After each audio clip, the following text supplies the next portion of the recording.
de Tampa aux abords de l'Arena où il va assister au duel numéro 2 ce soir entre le Canadien et les Bolts. Marinaro! Salut, JC! Hello! Beaucoup de partisans des Canadiens ici ont dit JC! JC! JC! JC! JC! Le voilà! Oui, ça les excite, c'est effrayant.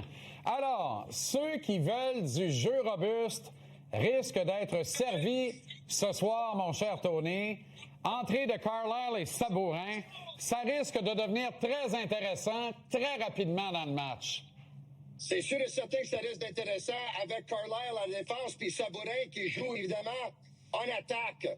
Ceci étant dit, le dernier match, John Cooper a dit que les Lightning ont perdu face à la stupidité. À cause de la stupidité, à cause de leur punition, et les Canadiens sont allés 3-6 en avantage numérique. Donc, si le Lightning veut insérer des gars comme Carlyle et Sabourin, ils peuvent certainement le faire. Mais si jamais il prend en punition puis le Canadien marque en avantage numérique tôt dans le match, je pense que ça va mettre fin au geste d'intimidation que le Lightning pourrait peut-être avoir.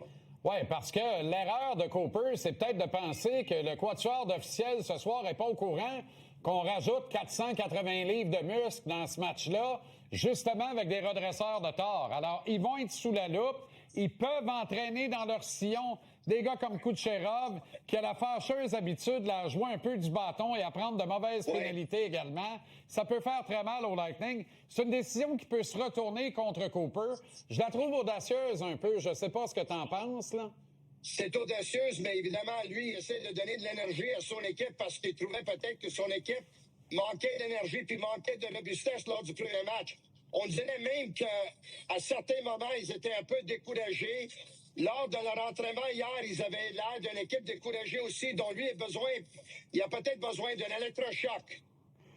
Tony, est-ce que Jayden Struble et Albert Jacquet peuvent nous offrir encore entre 10 et 12 minutes de qualité? J'entends par qualité une présence physique, certes, faire respecter l'ensemble de leurs coéquipiers et ne jamais commettre de bourde qui ouvre la porte à des chances de marquer de qualité pour les bons attaquants du Lightning de Tampa Bay.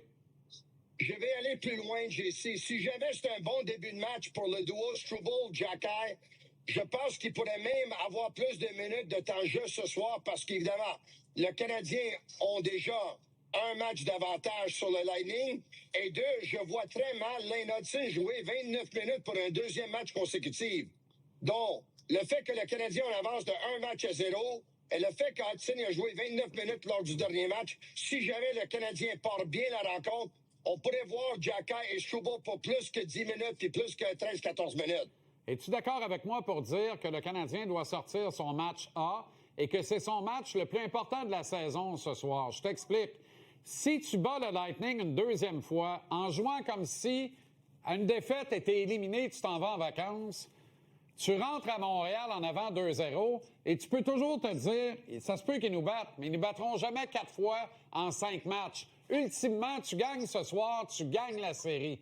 Tu perds ce soir et le spectre de jouer seulement 5 matchs en première ronde, comme il y a un an, devient bien réel. La pression bascule complètement si le Canadien ne gagne pas ce soir. Ça serait trop facile de prendre le raccourci de dire on a volé un match à l'étranger, on les a où on les voulait. Non, tu dois voler le match de ce soir. Il est très important. JC, qu'est-ce qu'on sait des séries éliminatoires? C'est pas un sprint, c'est un marathon. Et passer à travers puis gagner la Coupe Stanley, évidemment, c'est pas facile. Une des choses que tu peux faire de mettre tes chances de côté est débarrasser de ton adversaire le plus tôt possible. Les balayer en 4 ou gagner un match, une série en 5. Il y a beaucoup qui peut se passer d'ici la fin de cette série-là, mais c'est sûr et certain que le Lightning, eux, doivent jouer un excellent match ce soir. Parce que si le Lightning perd ce soir, est-ce qu'ils sont capables de gagner 2 matchs à Montréal? Oui. Est-ce que je pense que ça va arriver? Non. Donc, si le Canadien gagne ce soir, je vois mal le Canadien perdre 4 pour les prochains 5 matchs. Mais encore une fois, impossible. C'est du sport professionnel, là. C'est pas un téléroman, là. C'est pas Days of Our Lives, là. N'importe quoi peut arriver. Je préfère General Hospital, mais c'est une autre histoire. Alex Newhook doit montrer le visage que l'on a vu en début de saison et non pas celui sur lequel l'Avalanche du Colorado a démissionné. Il y avait l'air du kid sur lequel l'Avalanche a démissionné dans le premier match de la série. Tu lui as parlé ce matin. Qu'est-ce qu'il raconte? J'ai parlé, oui. Les Canadiens n'ont pas tenu d'entraînement matinal. Ils ont reçu les membres des médias à leur hôtel qui est environ à 15 minutes, 20 minutes de l'aréna, du Benchmark Arena. Ce qui est intéressant parce que la dernière fois qu'ils étaient ici, ils ont joué peut-être à 1000 mètres ou 500 mètres de l'aréna. Puis aujourd'hui, ils sont à 20 minutes de l'aréna.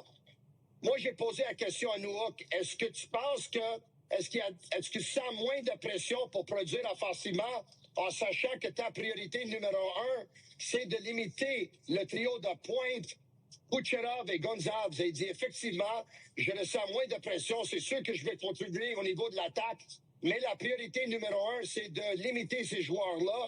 Et il dit c'est tout un défi. Puis j'ai beaucoup de plaisir à ça. C'est un grand défi.